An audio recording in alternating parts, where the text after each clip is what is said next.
Pemirsa, lembaga survei PT General Survei Indonesia menyebut jika keinginan masyarakat untuk dipimpin oleh figur baru menjadi wali kota Makassar cukup besar. Besarnya jumlah tersebut dikarenakan rendahnya kepuasan publik terhadap realisasi program dari pemerintahan sebelumnya.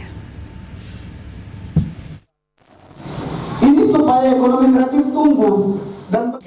Berdasarkan riset lembaga survei PT General Survei Indonesia, dominan masyarakat Makassar menginginkan figur baru untuk menjadi wali kota Makassar pada periode selanjutnya. Tingginya minat masyarakat akan figur pemimpin baru karena kepuasan masyarakat terhadap pemerintah sebelumnya cukup rendah.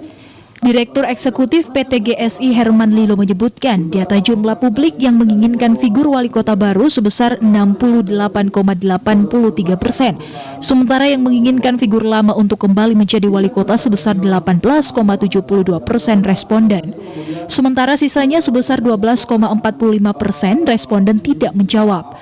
Herman mengungkapkan kepuasan publik terhadap kinerja Dani Pomanto rendah pada masalah penanganan banjir, kemacetan, dan pengangguran.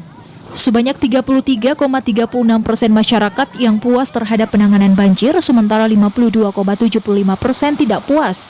Sisanya 13,89% tidak jawab atau tidak tahu.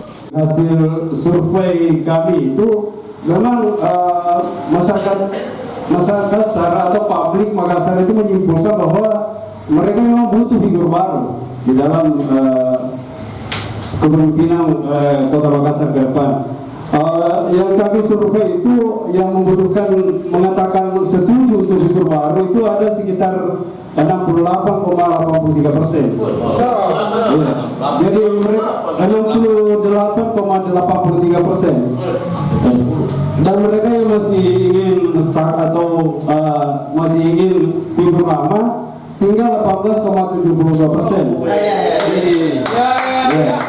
Kemudian sudah menjawab sisanya 12,44%. Herman menambahkan riset ini digelar pada 8 hingga 18 November 2019 dengan melibatkan 880 responden yang tersebar secara proporsional di 15 kecamatan serta margin of error kurang lebih 3,8%.